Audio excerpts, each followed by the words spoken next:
Yeah, VR is pretty cool. For years, we were confined to experiencing video games exclusively through a window, never able to reach beyond this cursed barrier, but no more! Now, with the power of virtual reality, we can finally explore worlds that once we could only dream of. Now, flat screen games and VR games are usually pretty different. For example, here's what someone playing a rhythm game usually looks like. What were we talking about? And now here's what someone playing a VR rhythm game looks like.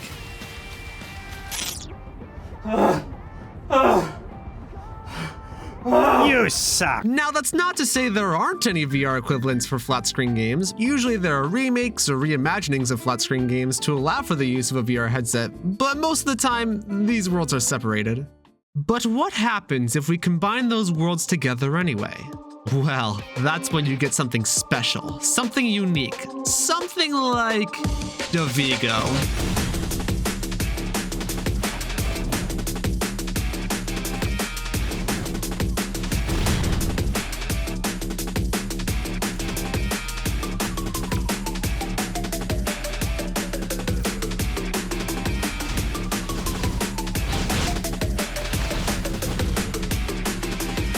I'm a big stepper, underground mecha, focuses a bird to the better.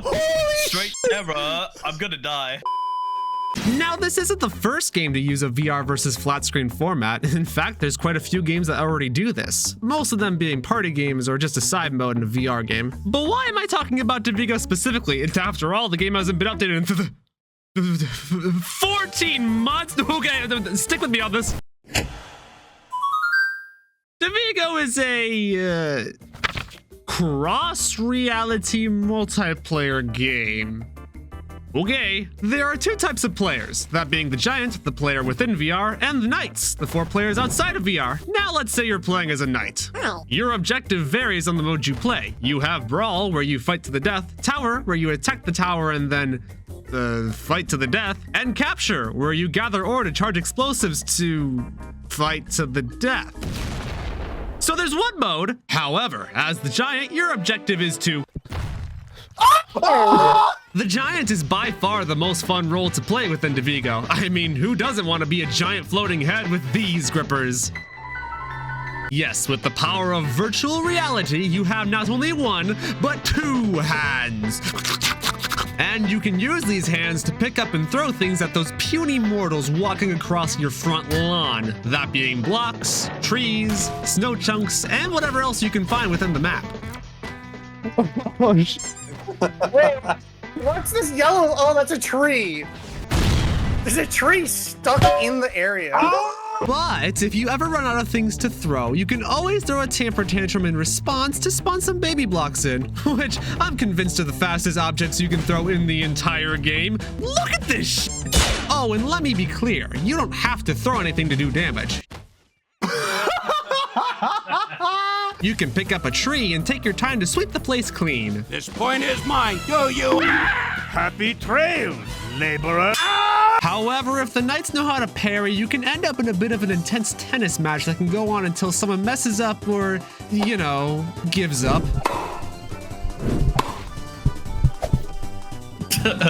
Must be faulty. But don't worry, there's more to the Giant than just throwing rocks at your problems. Hulk! Smash! Epic!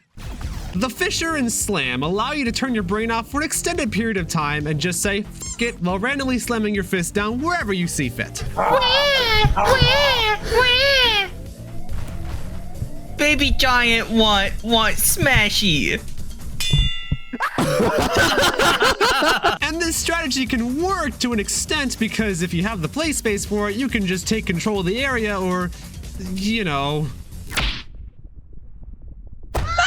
But hold on now, this amount of control certainly doesn't make you invincible. Don't forget that you're still dodging rockets, cannons, and even the Knights themselves.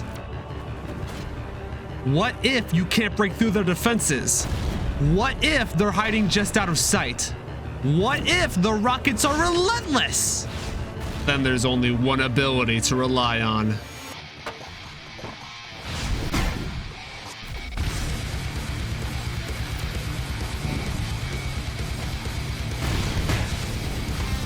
My friends, allow me to introduce you to the Charge Punch. Your hands aren't just for attacking, they are the reflective gauntlets that will block and store the power of a rocket, allowing you to put whoever dares attack you back in their place. The fear you will bestow upon the knights after blocking one of the rockets, firing it back, granting them the power of flight just to finish the job with a rock is magical. By the way, rockets aren't the only thing you can block. Just wait until you catch an overconfident knight.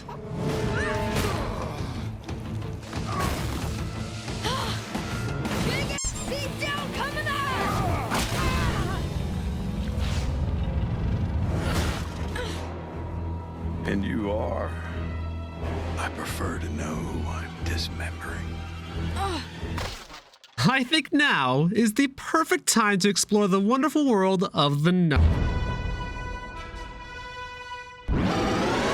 The knights are small but mighty soldiers with one purpose, and that purpose is defeating the giant orange with hands in the sky, by any means necessary, and trust me, you have options. Such as rockets, cannons, hammers, and even reflecting objects if you're feeling frisky. But in order to live long enough to use these abilities, you've got to have movement, and my god, is the knight fun to fly around the map with. You've got your usual running and jumping and dodging, but you've also got a grapple beam, or as I like to call it, Spider-Man, but green.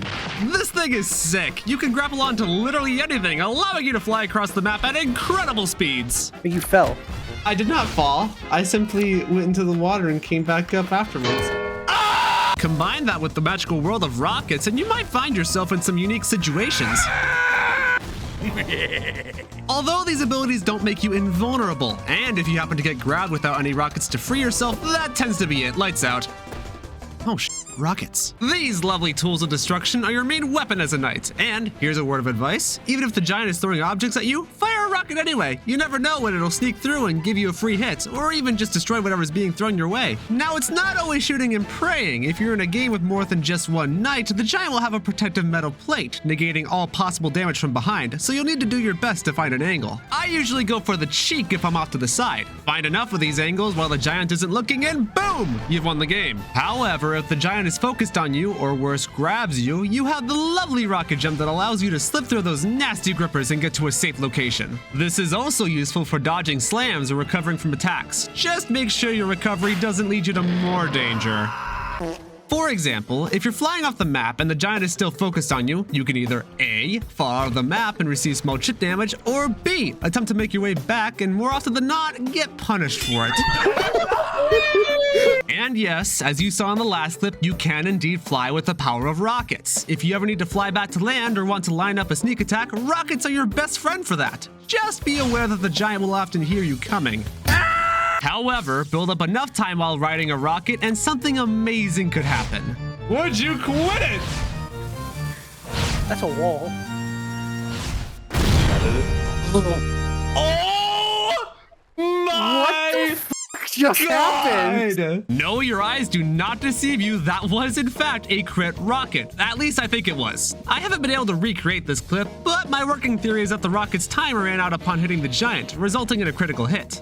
If you have an idea of what actually happened here, please be sure to let me know. Hey, Editor Frost here. After playing a few more sessions, we discovered that I'm a moron. Rockets actually have a boost that is able to blast through hands even while blocking and do critical damage to the giant. Neat, huh? Alright, cool, back to the video. Okay, side tangent over. What I really want to talk about is how playing solo was a completely different experience from playing with friends. Picture this. A one-on-one means the giant doesn't need to look away from you. All they need to do is evade your attacks and watch you struggle to find a blind spot to attack from. This is commonly referred to as losing. But add a few more players and the giant quickly goes from "You puny mortal, I own this domain and you dare oppose me?" to a "Okay, listen, I just thought your castle was cool, okay? No need to blow my head off. I'm sure we can come to an agreement." And now, the hammer. This piece of stone on a stick is kind of the opposite of a rocket. While the rocket primarily functions as your best form of offense, the hammer is your best defense, allowing you to block and reflect anything and everything thrown at you, except a charged punch. Now, you can use it in melee combat, but I think we all know how that usually goes.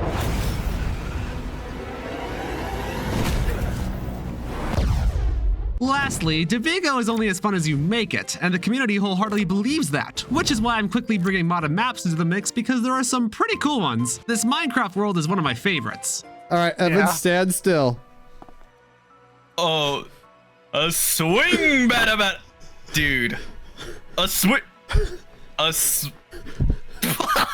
There's all kinds of maps here, even horror maps.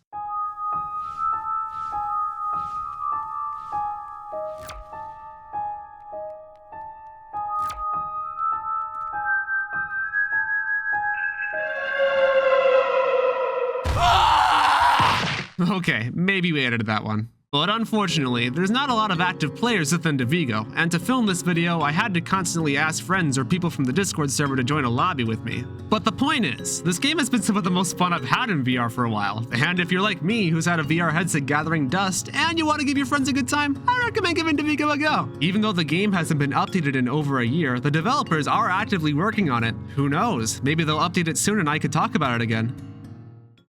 Howdy everyone, thanks for watching to the end. If you're a new subscriber, check out this playlist of the Lost Undertale Yellow experience, as that's the content I usually make. It's basically a fandub/abridged retelling of Undertale Yellow. I'm actually working really hard on a Deltarune version, so if you like those games, keep an eye out for that. Nevertheless, I'll see you guys in the next video if I'm still breathing. See you guys later.